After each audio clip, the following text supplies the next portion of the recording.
Dosa kamu yang kamu anggap kecil itu apa? Saya suka ngerasa ragu-ragu bahwa Allah itu adalah pemberi rizki. Teman-teman, itu bukan dosa kecil. Itu bukan dosa kecil. Asyakku fillah, ragu-ragu kepada Allah bahwa Dia adalah sang pemberi rizki, itu adalah salah satu dari penyebab terbesar orang mati su'ul khatimah. Saya baca dalam kitabnya Imam Ghazali namanya Minhajul Abidin, kisah seseorang yang dia itu mencuri kain kafan orang sudah mati di zamannya Sayyidina Hasan Al-Basri. Dia itu kalau ada orang meninggal nih ditandain kuburnya, bukan buat ziarah atau takziah gitu ya, maksudnya buat doain orang tersebut gitu, enggak. Dia tandain kuburannya untuk dia curi kain kafannya. Malamnya dicuri kain kafan. Dapat berapa tahun? Berarti saya bayangin itu ya, di pekuburan tersebut tuh nggak ada yang pakai kain kafan, karena dia mencuri itu sampai beratus kain kafan. Sampai akhirnya dia bertaubat. Dia cerita kepada Sayyidina Hasan Al-Basri.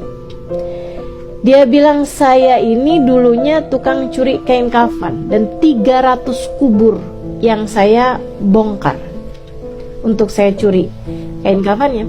Dari 300 kuburan hanya ada 100 ya, sekitar 100 kuburan. Dia bilang dari 100 kuburan hanya ada 3 saja yang menghadap kiblat. Artinya di dalam kubur Allah balikkan, tidak dihadapkan ke arah kiblat. Muslim teman-teman, tapi Allah balikin, nggak ngadep ke arah kiblat. Kenapa? Dianggap tidak muslim di hadapan Allah. Ini memang mesti benar-benar nih kita minta sama Allah ditetapkan iman Islam kita sampai kita mati. Dia kemudian bertanya kepada Sayyidina Hasan Al-Basri. Dia bilang, Tuan Syekh, apa menurutmu hal yang membuat mereka-mereka ini terpalingkan dari arah kiblat? Apa yang membuat iman tercabut dari dalam hati mereka? So, kata Hasan Al-Basri, berarti mereka orang yang dianggap tidak mukmin di hadapan Allah, Allah cabut iman mereka. Dia bilang, apa Tuan kira-kira penyebabnya? Sayyidina Hasan Al-Basri kemudian mengatakan, khaufuhum an ghadahum wa asyahum yuhawwiluhum an jihatil kiblah.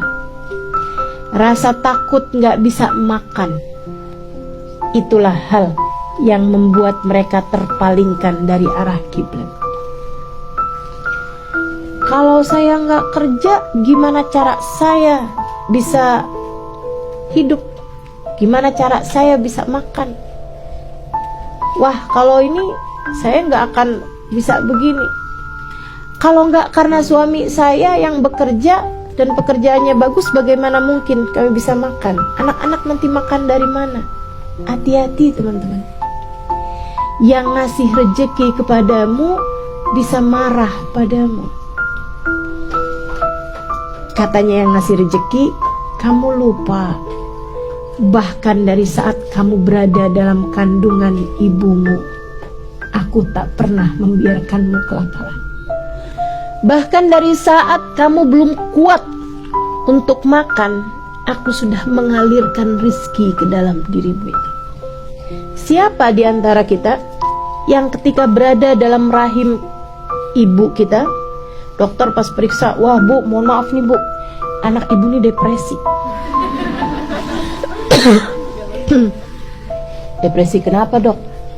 Kayaknya dia bingung gitu, makannya nanti gimana. Tenang, rezekinya akan hadir. Sehingga sekalian, para ulama mengatakan kamu kalau urusan rezeki itu jadi kayak anak kecil aja. Anak kecil kalau mau makan, gampang banget kok dia.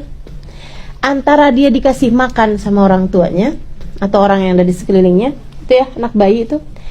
Antara dia yang meminta kepada orang tuanya atau orang di sekelilingnya untuk makan, dan dia kalau minta, minta aja, nggak pakai pusing-pusing mikirin caranya.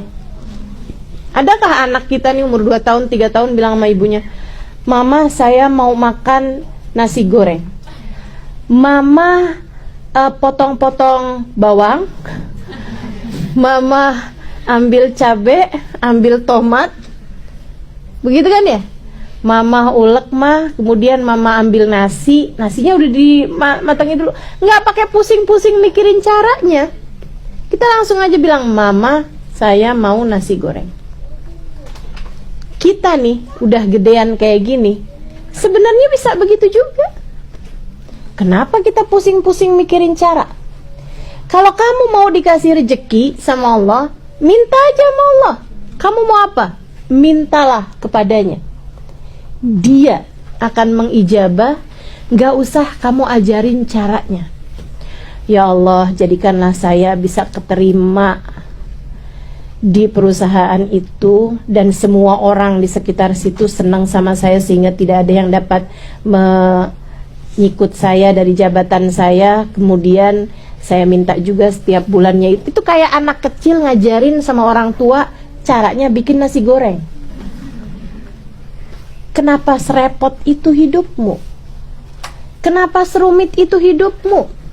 Teman-teman saya sekalian, kerjain aja, minta aja kalau kamu mau. Minta sama Allah Subhanahu wa taala, Allah akan memberikan kepadamu rezeki dengan cara yang tidak disangka-sangka, teman-teman. Dengan cara yang tidak disangka-sangka. Gitu ya. Jadi nomor pertama, kalau kamu kepengen hidup kamu itu senang, nih beban-beban dosamu selama ini turunin dulu, taubatin dulu. Hati kamu yang masih ragu-ragu sama Allah, taubatin. Tiap kali datang keraguan kepada Allah sebagai pemberi rizki, tiap kali datang keraguan kepada Allah sebagai satu-satunya pengendali, kamu sampaikan pada hatimu sendiri, wahai diri, bukankah sering kamu berusaha mengendalikan sesuatu dan segalanya menjadi hancur?